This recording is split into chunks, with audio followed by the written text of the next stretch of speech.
जा सकती है, स्टॉक को कैसे चुनना है, इसके बारे में बताया जाए। और इस स्टॉक में निवेश की पाठशाला के लिए हमारे साथ हैं जी बिजनेस के managing editor Anil Singhvi. Sir बहुत बहुत शुक्रिया। जो गुरु मंत्र आप हमें बताने वाले हैं कि कैसे अच्छा स्टॉक चुनना है, ये काफ़ी इंपॉर्टेंट चीज़ होती है। बाजार में हम देखते हुए कई सारे लोग हैं, नए इन्वेस्टर्स आए हैं, काफ़ी एक्सपीरियंस इन्वेस्टर्स भी हैं, बट हर बार शेयर चुनने पर ही काफ़ी सवाल सबके बनते हैं। तो हमने सोचा एक बार इसको समझे, बट आपकी तरफ से ये क्या व्यू बना कि क्यों ऐसा एक गुरु मंत्र बताया जाए जिससे शेयर में अच्छा निवेश हो सके? दीप, शेयर चुनने के बारे में मैं जहाँ भी जाता हूँ, लोगों से मिलता हूँ या शो करता हूँ, तो देखिए हर आदमी की इच्छा होती है कि वो खुद ये काम कर पाए, हाँ। बजाय इसके कि हमेशा किसी और पर डिपेंडेंट रहें। उसमें होता है कि सपोज आपने मुझसे पूछा सर कौन सा शेयर खरीदूं, मैंने बता दिया, अब क्यों खरीदा वो आपको पता नहीं जी, उसके पीछे की स्टोरी वो आपने जानी नहीं, तो अब आप हमेशा मुझ पर डिपेंडेंट रहेंगे। अब सर ही बताएंगे भाई कि कब निकलना है ना। सही बात है। तो वो जब अगर आप खुद अपना शेयर चुनना शुरू कर लें, आप समझ लें, जान लें, तो फिर आपके लिए आसानी हो जाती है। आपका कॉन्फिडेंस लेवल अलग होता है कि आपने जो खरीदा उसके पीछे कारण क्या है। करेक्ट। आप ट्रैक अच्छी तरीके से कर सकते हैं, और फिर जब भी आपको एग्जिट भी करना है तो आपको किसी को पूछने की जरूरत नहीं, राय लें सबकी, हाँ। आप खुद अपना डिसीजन ले सकते हैं। और इसीलिए हमने सोचा। और दूसरा ये कि टीचर्स डे के मौके पर जनरली जब हम ये शो करने का सोचते हैं तो हमें लगता है कि हमें कुछ गुरु मंत्र बताने हैं या सिखाना है, लेकिन ऐसा है नहीं एक्चुअली। अच्छा। ऐसा नहीं कि मैं कोई चीज़ें सिखाने जा रहा हूँ, मैं फ्रेंकली जो मेरे अनुभव है वो बताने जा रहा हूँ। कि जो कुछ मैंने सीखा है, राइट, वो मैं बता रहा हूँ। ये नहीं कि मैं सिखा रहा हूँ। क्यों, क्या होता है, हम मार्केट में, ज़िंदगी में हर दिन, हर वक्त, हर पल कुछ ना कुछ किया और किसी न किसी से कुछ ना कुछ सीखते हैं। और बाजार तो हर रोज़ हमें नई चीज़ें सिखाता है। अब तक का अनुभव भी यही है, जब जब ऐसा लगा कि अपने को सब आ गया है, उसी वक्त बाजार ने 2-4 ऐसे बढ़िया थप्पड़ मारे कि बेटा तुम्हें कुछ नहीं आता। Reality check. हाँ, एकदम बिल्कुल। ये मेरे ही नहीं, हर किसी के साथ ये होता ही है। तो इसलिए जो आज हम जो चीज़ें हैं वो कुछ लर्निंग्स हैं, वो आपके सामने रखना चाहते हैं। अब दीप, 2 तरह के स्टूडेंट होते हैं। एक तो ये लर्निंग्स जो मेरी अपनी है, जो मैंने over a period of time, मतलब मैं 93 से मार्केट ट्रेक कर रहा हूँ, करीबन आप देख लीजिए 30 साल से ज़्यादा। जी सर, एब्सोल्युटली। ठीक है। सो एक तो मेरी अपनी लर्निंग्स। Yes sir. तो जो स्टूडेंट अपनी गलतियों से सीख ले, वो अच्छा स्टूडेंट माना जाना चाहिए। ठीक है ना, कि आपने कुछ किया, गलत किया, सीख गए। लेकिन बहुत अच्छा स्टूडेंट कौन सा होता है, जो दूसरों की गलतियों से सीखे। हाँ, करेक्ट सर, है ना। तो मैंने इसमें बहुत सारी चीजें ऐसी भी हैं जो मैंने दूसरों से सीखी है। अच्छा। बाजार के दूसरे गुरुओं से, लोगों के एक्सपीरियंस से। तो आज जो मैं आपको बताने जा रहा हूँ, दोनों चीजें हैं, मेरी अपनी लर्निंग्स भी हैं और जो मैंने दूसरों से सीखी है। अगर समझो कोई बात मैं आपको ऐसी कह दूं कि दीप देखिए मेरा इस बात को लेके ऐसा अनुभव था और ये मैंने गलती की थी, तो आप अपने आप सीख जाएंगे। राइट, है ना। तो वो दूसरों की गलती से सीखने वाला काम है, और खुद आप करके जो सीखेंगे वो तो सीखेंगे। तो आज इन दोनों का कॉम्बिनेशन हम लेकर आए इस शो में। चलिए बेहतरीन, बहुत बढ़िया मिश्रण है सर, आपके एक्सपीरियंस और आपकी लर्निंग का, और जो बाजार से हम रोज सीखते हैं। तो जब भी शेयर चुनने जाते हैं तो सबसे पहले चीज जो आती है, आपने भी कई बार कहा है, मैनेजमेंट क्वालिटी आपको देखनी चाहिए। ये कैसे देखी जाती है मैनेजमेंट क्वालिटी? दीप, एक सिंपल सी चीज़ है शेयर मार्केट में। अगर आपने पहला फॉर्मूला ये लगाया कि मैं अच्छे मैनेजमेंट वाली कंपनियों में ही पैसा डालूंगा, तो आपकी मैक्सिमम समस्या दूर हो जाती है। अच्छा। हाँ, क्योंकि अच्छे और बहुत अच्छे मैनेजमेंट वाली कंपनियां आपको आसानी से और बहुत ज़्यादा मिलती नहीं। तो आप खराब मैनेजमेंट वाली कंपनियों को अगर आप साइड में करते चले जाएंगे तो आपके लिए सेलेक्ट करना बड़ा आसान हो जाएगा कि किस में पैसा लगाना है। और अच्छे मैनेजमेंट वाली कंपनियों में मैं 2 चीज़ें देखता हूँ। एक, मैनेजमेंट मजबूत होना चाहिए, और दूसरा, प्रमोटर्स भरोसेमंद होना चाहिए। अब आप सोचेंगे ये तो दोनों मिलते जुलते शब्द है, इसमें कुछ फर्क है क्या? बिल्कुल। लेकिन अंदर डीप में जाकर देखेंगे तो बहुत बड़ा फर्क है। मैनेजमेंट कौन है? जो डे टू डे में चैनल चला रहा है, जी, बिजनेस कर रहा है, जो कारोबार कर रहा है, राइट। यानी कि आपका MD हो गया, CEO हो गया, CFO हो गया, CEO हो गया, ये सारे लोग हैं डेली बेसिस पे काम करने वाले। ठीक है। ये मजबूत होने चाहिए। मजबूत कैसे होंगे? एक्सपीरियंस से, राइट, क्वालिफिकेशन से, करेक्ट सर, उस फील्ड की समझ से, है ना। तो ये जो लोग हैं प्रोफेशनल हों, राइट, अनुभवी हों, उनको वो बिजनेस आता हो। हाँ। और अगर उसके साथ एक पुराना ट्रैक रिकॉर्ड मिल जाए कि भाई साहब ये इस कंपनी में गए थे, इस बीमार कंपनी को इन्होंने चला दिया, ये इस ऑर्गेनाइजेशन में बड़ी तकलीफ थी, ये भाई साहब गए और उन्होंने कमाल कर दिया। राइट, ये उनका प्रूवन ट्रैक रिकॉर्ड है। Got it. सो ऐसे professional management, well qualified, experience, proven track record वाले वो मिल गए तो आपका मैक्सिमम, क्योंकि हर रोज तो वही चला रहे हैं। Correct sir. दूसरा होता है पैसा लगाने वाले प्रमोटर्स। कई कई जगह आपको ये हो सकता है दोनों सेम भी मिले, जी, कई जगह अलग भी होता है। जितने बड़े ऑर्गेनाइजेशन में जाएंगे आपको दोनों अलग मिलेंगे। राइट। लेकिन दूसरा है प्रमोटर्स, भरोसेमंद प्रमोटर, यानी कि अच्छे प्रमोटर्स। अब भरोसेमंद प्रमोटर की क्वालिफिकेशन अलग अलग हो सकती है, कैसे हो सकती है, क्योंकि प्रमोटर्स में आपको बहुत सारी चीज़ें देखनी होती है। और मैं बार बार ये कहता हूँ कि अगर प्रमोटर वाकई में अच्छे हैं तो ही आप अच्छा पैसा बना सकते हैं। अगर प्रमोटर खराब है और बिजनेस अच्छा है तो भी आपका पैसा नहीं बनेगा। अगर प्रमोटर अच्छे हैं, बिजनेस खराब है, तो भी आपका पैसा नहीं बनेगा। लेकिन प्रमोटर और बिजनेस दोनों अच्छे हैं तभी आपकी बड़ी वेल्थ बनेगी। इसलिए अच्छे प्रमोटर देगा। अच्छा प्रमोटर देखने का कोई ऐसा फॉर्मूला नहीं है, ये लगा दिया ये अच्छा और ये खराब। हाँ, ऐसा कुछ है नहीं। ना, ऐसा कुछ है ही नहीं। सो आप कैसे कुछ कुछ चीज़ों से आप पहचानने की कोशिश करते हैं कि प्रमोटर अच्छा कैसे माना जाएगा। फॉर एग्जाम्पल, कोई प्रमोटर ऐसा है जो बार बार अपनी शेयर कम या ज़्यादा करता हो, कभी शेयर खरीद रहा है, कभी बेच रहा है अपनी शेयर, तो उसका ध्यान शेयर में ज़्यादा है, एग्जैक्टली, काम में कम है। सो बार बार कुछ प्रमोटर्स ऐसे होंगे जो बार बार restructuring, amalgamation, merger, demerger, मतलब तेजी का टाइम आया है ना तो डीमर्ज कर दो सब में, वैल्यू अनलॉकिंग, वैल्यू अनलॉकिंग। मंदी का टाइम आया तो कंसोलिडेशन कर दो सबको, एक साथ ताकि खर्चे बचे। ये आपको over a period of time उनके कामकाज करने के तरीके से समझ में आता है कि कौन सा प्रमोटर मजबूत है, कौन सा नहीं है। तीसरा होता है कॉर्पोरेट गवर्नेंस, बड़ा मुद्दा है, लंबी बातें हो सकती है, लेकिन जनरली आप कौन सी कंपनी की कॉर्पोरेट गवर्नेंस अच्छी मानेंगे। फॉर एग्जांपल, प्रमोटर्स की शेयर होल्डर्स को रिवॉर्ड करने की नीयत हो, राइट, डिविडेंड रेगुलरली दे, समय समय पर अगर कंपनी कमा रही है बोनस दे, शेयर होल्डर्स का ध्यान रखें। समझो कोई बड़ा बिजनेस बेचा है किसी प्रमोटर ने और बड़ा कैश आ रहा है, दबा के बैठ गए, बताते भी नहीं करेंगे क्या, और ये भी नहीं करते क्या दें, पड़ा है कैश लेकिन देना नहीं है, बताना भी नहीं, और बोले हम अभी विचार करें। अरे भाई साहब, अगर जैसा आपने एमबीए किया है तो एमबीए की डिग्री आने के पहले आपने प्लानिंग कर दी, इसके बाद क्या करूंगा, है ना। शादी होती है, लोगों के बच्चे पैदा होने वाले थे, उससे पहले लड़का होगा तो ये नाम रखेंगे, लड़की होगी तो ये नाम रखेंगे, पहले से प्लानिंग हो जाती है। तो भाई साहब, अगर आप बड़ा बिजनेस बेच रहे हो, करोड़ों रुपए आपके पास आ रहे हैं, तो आपकी प्लानिंग नहीं होगी, होनी चाहिए। नहीं हो तो फिर ऐसा प्रमोटर भी, मतलब फिर क्या प्लानिंग है, फिर आप क्या प्रमोटर हैं। सो कई बार होता है ऐसा, प्रमोटर के पास पैसा आ रहा है लेकिन वो बताते नहीं है, न देना चाहते, तो उनकी नीयत समझिए। सो पॉइंट सिंपल ये है, मजबूत मैनेजमेंट और भरोसेमंद प्रमोटर दोनों का कॉम्बिनेशन जहाँ पे मिल जाए वहाँ शेयर खरीदिए। और ऐसी सिचुएशन में अगर आपने कोई महंगा शेयर भी ले लिया, मतलब कोई वैल्यूएशन ज़्यादा देके भी ले लिया, तो भी चिंता की बात नहीं, लॉन्ग टर्म में पैसा बन जाएगा। लेकिन जहाँ प्रमोटर अच्छे नहीं है, मैनेजमेंट ठीक नहीं है, और वहाँ आपने बहुत सस्ता शेयर भी खरीदा तो भी वो कचरा ही रहेगा, कचरा ही रहेगा, क्वालिटी कभी नहीं हो सकती, और वहाँ पे आपके पैसे लगेंगे। सो सबसे इंपॉर्टेंट चीज़ किसी में, और ये चीज़ है ना एक दिन में नहीं आती, ये बरसों का अनुभव है कि आप किस प्रमोटर को मजबूत माने, भरोसेमंद माने। Got it sir. अच्छा, वैल्यूएशन पर तो आपसे पूछूंगा, बट मैनेजमेंट अच्छी है ये हम समझ रहे हैं, ट्रैक रिकॉर्ड उनका या परफॉर्मेंस कैसे समझते हैं उनके, वो कैसे ट्रैक करें उनकी? देखो, प्रमोटर का ट्रैक रिकॉर्ड एक दिन में पता नहीं चलेगा। ट्रैक रिकॉर्ड का मतलब ये कि लंबा आप देखते रहो, तो समय समय पर देखो कि दो चीजें, एक प्रमोटर अच्छे समय में कैसे बिहेव करता है, जब बिजनेस सब बढ़िया चल रहा है, राइट, और खराब समय में कैसे बिहेव करता है। हाँ, समझ गया। देखो क्या वो कहते हैं कि जब सामने आपकी जो दिख रही है, आमने सामने, ये आपकी पर्सनैलिटी है, राइट, और जो अकेले में आप है वो आपका कैरेक्टर है। एग्जैक्टली। तो प्रमोटर का भी ऐसा ही है, जब अच्छे समय में जो आपकी दिख रही है वो पर्सनैलिटी है, लेकिन खराब समय में उसकी क्या नीयत है अपने लेनदारों के प्रति, अपने कस्टमर्स के प्रति, अपने शेयर होल्डर्स के प्रति, उससे आपको पता चलता है कि ये प्रमोटर कितना भरोसेमंद है, उसको उसकी परफॉर्मेंस को कैसे देगा। सिंपल है, आप लगातार देखिए कि प्रॉफिटेबिलिटी किस तरह की आ रही है, पहली चीज़। दूसरा, जो प्रमोटर कहते हैं वो करते हैं या नहीं। फॉर एग्जाम्पल, जैसे एक ज़माने में ये चलाया था कि इन्फोसिस, ऐसे प्रमोटर हैं, ऐसे मैनेजमेंट है जो बोलेंगे उससे ज़्यादा करके देंगे। एग्जैक्टली, एक वो ओपिनियन बन गई लोगों का, है ना। बिल्कुल। तो वैसे आप ये देखते हैं कि डिविडेंड रेगुलरली दे रहे हैं क्या, समय समय पर अगर अच्छा पैसा बना रहे हैं तो क्या डिविडेंड बढ़ाकर दे रहे हैं, बोनस दे रहे हैं, ठीक है।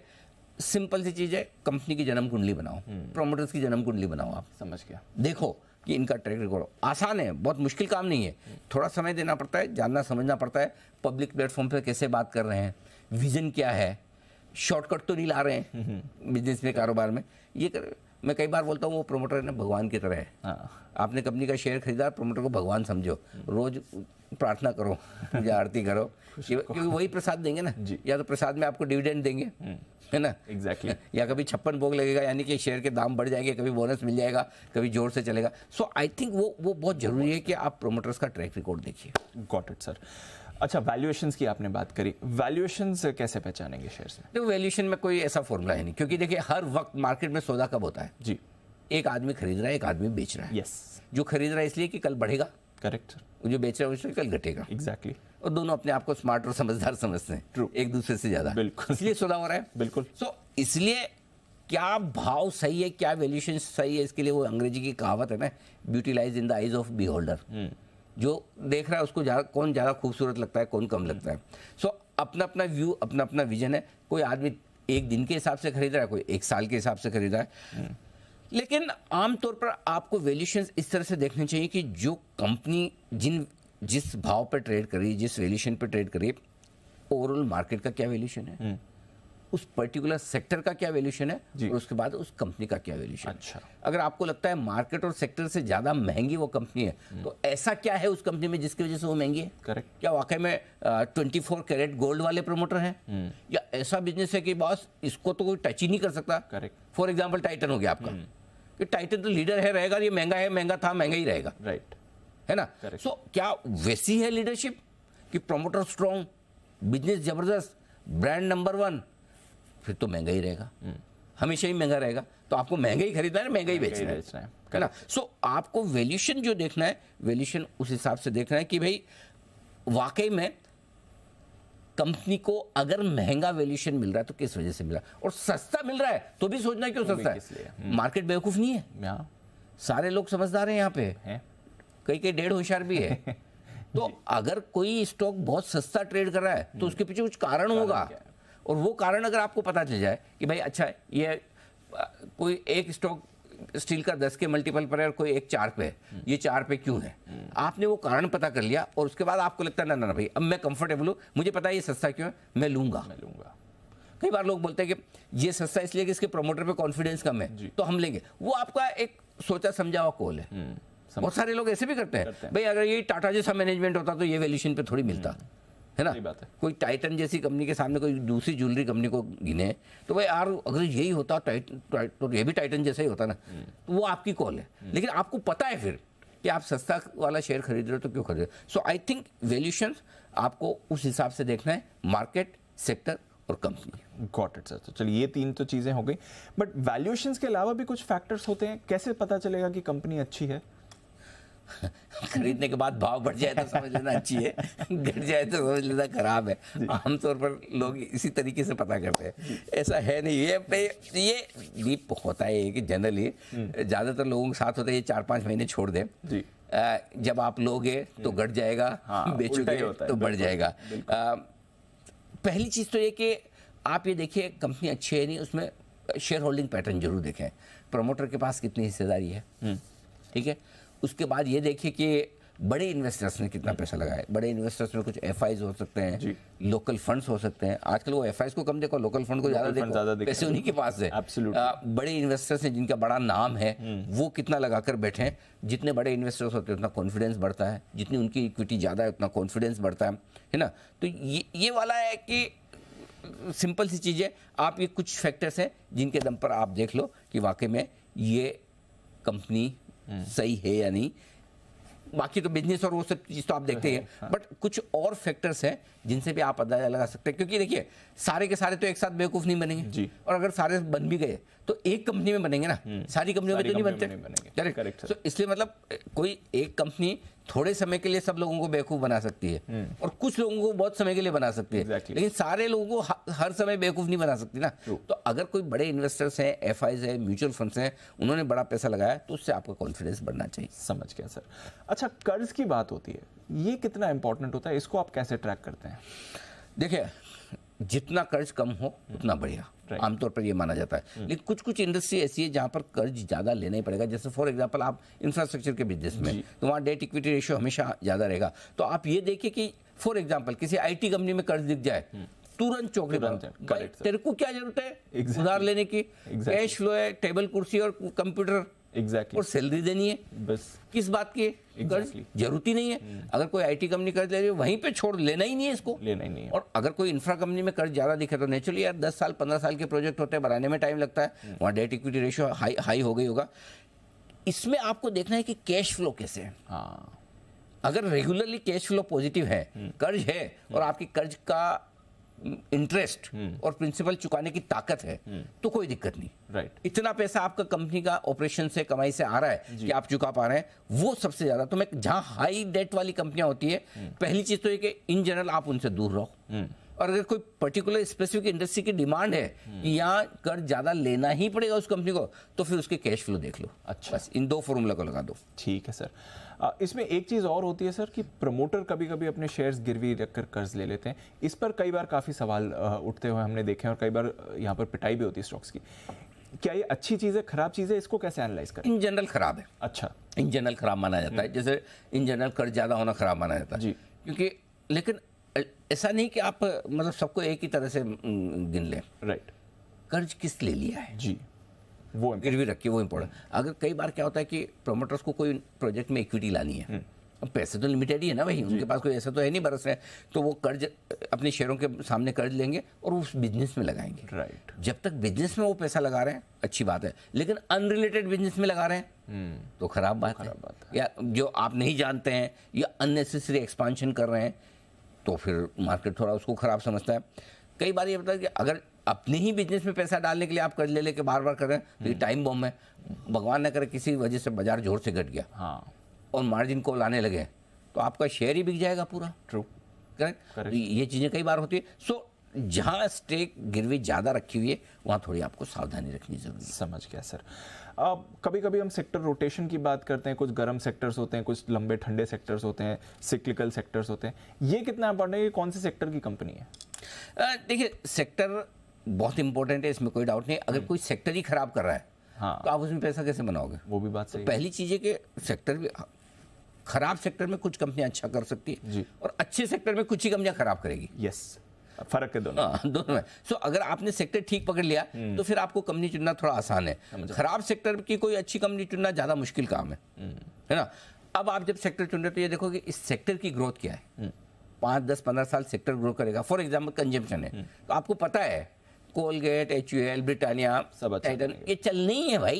कंजम्पशन थोड़ी खत्म होना है, कम या ज्यादा हो सकता है। सो वो आपको ग्रोथ पूरी पता है। तो किस लेवल की ग्रोथ है, दूसरा कंपटीशन किस लेवल का, कहीं से भी कोई भी आके मार तो नहीं रहा, बिजनेस सीजनल तो नहीं है कि कभी चला कभी नहीं चला। तो ये सारी चीजें आपको देखनी है। और जो भी कंपनी आप चुन रहे हैं इसमें, वो कुछ ना कुछ प्रोडक्ट उसके पास ऐसे होने चाहिए जो मार्केट लीडर है। अच्छा। ये मेरी स्पेशलाइजेशन है। फॉर एग्जाम्पल कोई FMCG कंपनी है, हेयर ऑयल में सबसे ज्यादा उसका बिकता, किसी का च्यवनप्राश ज्यादा बिकता हो, किसी की घड़ियां ज्यादा बिकती हो, राइट, किसी का आटा ज्यादा बिकता हो। आपके 2-4 प्रोडक्ट तो ऐसे हो ना जो मार्केट लीडर हो, करेक्ट, जिसकी वजह से आपकी कंपनी जानी जाए, जिसको खरीदने के लिए आदमी आए तो 2-4 और लेके जाए, है ना। सो वो आपको सेक्टर की ग्रोथ और उसके बाद इंडस्ट्री और सेक्टर का हाल देख के अपनी कंपनी को चुनना है। ठीक है सर। अच्छा, इसमें सरकार का क्या नजरिया है, क्या पॉलिसी है, वहां पर आप कितनी इंपॉर्टेंस देंगे? देखो, सरकार की पॉलिसी सबको समझनी है, समझना सब चाहता, समझ कोई नहीं पाता। हालांकि अब तो बहुत पॉलिसी में कंसिस्टेंसी आ रही है। एक जमाने में बजट में बड़े झटके लगते थे, अब तो बजट पॉलिसी डॉक्यूमेंट ज्यादा होने लगा डायरेक्शन के लिहाज से। लेकिन फिर भी कुछ कुछ सेक्टर ऐसे हैं जिनकी पॉलिसी बार बार बदलती रहती है। कुछ सेक्टर्स ऐसे हैं जिनमें duty, import duty, export duty बार बार बदलती है, कम ज़्यादा होती है। ऐसे में थोड़ा आपको ज़्यादा सावधान रहना है। जहाँ भी आपको लगता है कि सरकार का, फॉर एग्जाम्पल तेल कंपनियाँ इतनी वैल्यू है लेकिन क्यों ट्रेड नहीं करती, क्योंकि पेट्रोल डीजल के दाम बढ़ना, ये सब्सिडी, वो 50 जो चीज़ें हैं, तो जो कंपनियां जो सेक्टर गवर्नमेंट पॉलिसी पर ज़्यादा डिपेंडेंट है, वहाँ थोड़ा आप सावधान रहें, वहाँ सोच समझ के पैसा लगाएं। वहाँ पैसा लगाने का तरीका एक ही है, जब आपकी एंट्री और एग्जिट एकदम परफेक्ट हो, एकदम मरे पीटे हुए समय में पैसा लगाना है, और जब माहौल बहुत अच्छा हो तब दे देना है। अगर आप ये सोचोगे सब ठीक होने लगे तब पैसा लगाऊं, वहाँ पैसा बनेगा ही नहीं। अच्छा, इनको तो एकदम जब टाइम खराब हो, जब पॉलिसीज इनके फेवर में ना हो, तभी आपको औने पौने दामों में ये शेयर मिलता है। तो एंट्री और एग्जिट दोनों परफेक्ट करना बहुत जरूरी है इनमें। Got it sir. अच्छा, कई सारी एमएनसी कंपनीज होती हैं निवेश के लिए, कई सारी हमारी कंपनीज है जिनका इंटरनेशनल कारोबार होता है, इनको आप कैसे जज करते हैं सर? देखिए, जैसे जितनी रिस्क आपकी उन कंपनियों को लेकर है जहाँ गवर्नमेंट पॉलिसीज रोज बदलती है, उतनी ही रिस्क आपकी ग्लोबल इकोनॉमी से जुड़ी हुई है, दुनिया भर के बाजारों से जुड़ी हुई कंपनियों पर भी है। तो क्या होता है, फॉर एग्जाम्पल कोई कंपनी किसी एक पर्टिकुलर कंट्री में एक्सपोर्ट कर रही है जी, वहाँ के अचानक से रूल बदल गए, क्या करोगे आप? कुछ नहीं कर सकते। अगर वहाँ की कंपनी, वहाँ की सरकार ने डिसाइड कर लिया कि एंटी डंपिंग ड्यूटी लगाएंगे जी, या वहाँ की सरकार ने बोलिया भाई ये पर्टिकुलर प्रोडक्ट हमारे यहाँ एनवायरनमेंट के लिए ठीक नहीं है ना? फंस गए। कई बार आपको ऐसे दूसरे देशों में जो रेस्ट्रिक्शंस होते हैं उसका फायदा मिलता है, लेकिन कई बार अगर आपको नुकसान भी हो सकता है। तो अगर आप इंपोर्ट कर रहे हो या एक्सपोर्ट कर रहे हो, ग्लोबल बिजनेसेस में खतरे ज्यादा हैं। हाँ, सही बात है, बहुत ज्यादा, क्योंकि उसमें आपका कोई कंट्रोल ही नहीं है। कंट्रोल नहीं है, बिल्कुल सर। यहाँ वालों में भी नहीं है कंट्रोल, तो यहाँ भी अगर सरकार पॉलिसी बदलेगी तो आप क्या करो, लेकिन बाहर वालों की रिस्क ज्यादा हो जाती है, क्योंकि हर देश अपने हिसाब से सोचता है ना, कि भाई चाइना को लगेगा मैं ये डंपिंग कर दूँ, ड्यूटी जीरो कर देंगे, लो आपने बहुत बढ़िया प्लांट बनाया, ये मैं चाइना का सब्स्टिट्यूट, ये वो ऐसा वैसा, अचानक से चाइना ने ड्यूटी कर दी जीरो, लो इतनी डंपिंग कि आपका प्रोडक्ट एनवायबल हो गया। सो भले आप इंडिया में बिजनेस कर रहे हो, भले बाहर कर रहे हो, लेकिन जहाँ ग्लोबल कंपटीशन वाला मामला है, बनता है तब पैसा दी बहुत बढ़िया बनता है, लेकिन जब रिस्क आती है ना तो वो पूरी धुलाई करके जाती है। तो वहाँ पर आपको बहुत सावधान रखना है। दूसरी कंपनियों के मुकाबले में ज़्यादा पढ़ाई लिखाई करनी जरूरी है इन कंपनियों के लिए। ठीक है सर। अच्छा, ये तो आपने काफ़ी सारी चीज़ें बताई जो बाजार के रूल्स के हिसाब से होती हैं। आपके अनुभव में आपने क्या कुछ सीखा है जो बता सके कि कैसे कुछ गुरु मंत्र आपके जो बताएं कि कैसे अच्छा शेयर चुनना है? नहीं, पहली चीज़ तो आपको शेयर, अच्छा शेयर चुनने के लिए एक काम करना है, आपको शेयर ही नहीं खरीदना। शेयर नहीं खरीदना? हाँ। अच्छा, फिर? जब तक आपके मन में कि मुझे शेयर खरीदना तब तक आप अच्छा शेयर नहीं चुन पाएंगे। ऐसा? हाँ। उसका एक सिंपल फॉर्मूला है, फॉर एग्जाम्पल आपके पास बहुत बड़ा पैसा आ जाए, राइट, मेरी इच्छा है, ठीक है ओके। अब मैं ये कहूँ कि उस पैसे से आपको ये नौकरी छोड़नी, हटाओ, आप अपना बिजनेस शुरू करो। अच्छा, अब वो कौन सा बिजनेस होगा जो आप करेंगे? क्या आपको कोई एक बैंक बनाना है? क्या आपको कोई एक आईटी कंपनी खरीदनी है? क्या कोई एक मेटल कंपनी खोलेंगे? या कोई आजकल के नए ज़माने की किसी ई कॉमर्स कंपनी में आप आप ये सोचो कि मेरे पास भी अगर किसी बैंक चलाने जितना पैसा आ जाए, या मेरे पास किसी आईटी कंपनी जितना पैसा आ जाए, तो मैं कौन सी कंपनी खरीदूंगा या कौन सी कंपनी बनाऊंगा? जिस दिन आपने ये सोचने लगा कि मेरे को ये बिजनेस करना है, तो फिर आपकी थॉट प्रोसेस, और बिजनेस आपको एक दिन, एक महीने, एक साल, 2 साल के लिए नहीं करते हैं जी, बिजनेस लाइफ लॉन्ग के लिए बनाते हैं। Correct sir, correct. तो पहली चीज आप सोचेंगे अलग तरीके से, एंटरप्रेन्योर की तरह। दूसरा, लॉन्ग टर्म सोचना शुरू करेंगे। तीसरा, आप जब इन्वेस्ट करेंगे तो आप ये सोचेंगे मैं इस कंपनी में पार्टनर हूँ, राइट, और मुझे इस कंपनी पे भरोसा है। समझा। और आप अपने बिजनेस बनाते हैं, मैक्सिमम केस में बिजनेस ये लोग सोचते हैं कि मेरी नेक्स्ट जनरेशन पे भी जाएगा। Yes, correct sir. इसका मतलब है कि जब वो शेयर आप खरीद रहे हैं, आप अपनी नेक्स्ट जनरेशन के लिए खरीद रहे हैं, तब आपकी वेल्थ बनेगी। तो और दूसरा है कि फिर आपको उसकी समझ भी बहुत होगी। पहली चीज ये समझ लीजिए कि आप शेयर नहीं खरीदना है, आपको बिजनेस में पार्टनर बनना है। Got it. अगली जनरेशन के लिए उस हिसाब से, फिर उस हिसाब से करेंगे ना, वहां से आपको फिर अपने आप उस पर्टिकुलर सेक्टर में बेस्ट कंपनी ढूंढना शुरू करेंगे। आप लॉन्ग टर्म सोचेंगे, और फिर जो वेल्थ बनेगी वो कमाल की बनेगी। शेयर खरीदने के लिए सबसे बढ़िया पहले जरूरी है कि शेयर नहीं खरीदने के बारे में सोचें और बिजनेस करने के बारे में सोचें। कई बार ये होता है कि लोगों के पास पैसा नहीं होता, बिजनेस नहीं कर पाते, कई बार एक्सपर्टाइज नहीं होती, कई बार समय नहीं होता, सिचुएशन नहीं होती। तो अभी आपको करना नहीं है, आपको जो बढ़िया बिजनेस दिख रहा है, जो आप लाइफ में करना चाहते थे, उसका पार्टनर बन सकते हैं।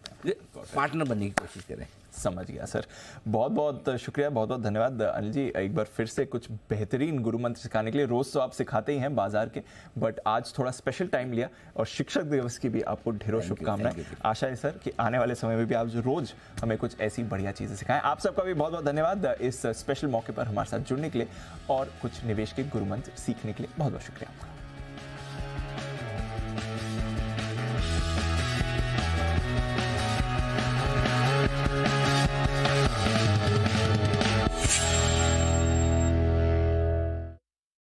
रजनीगंधा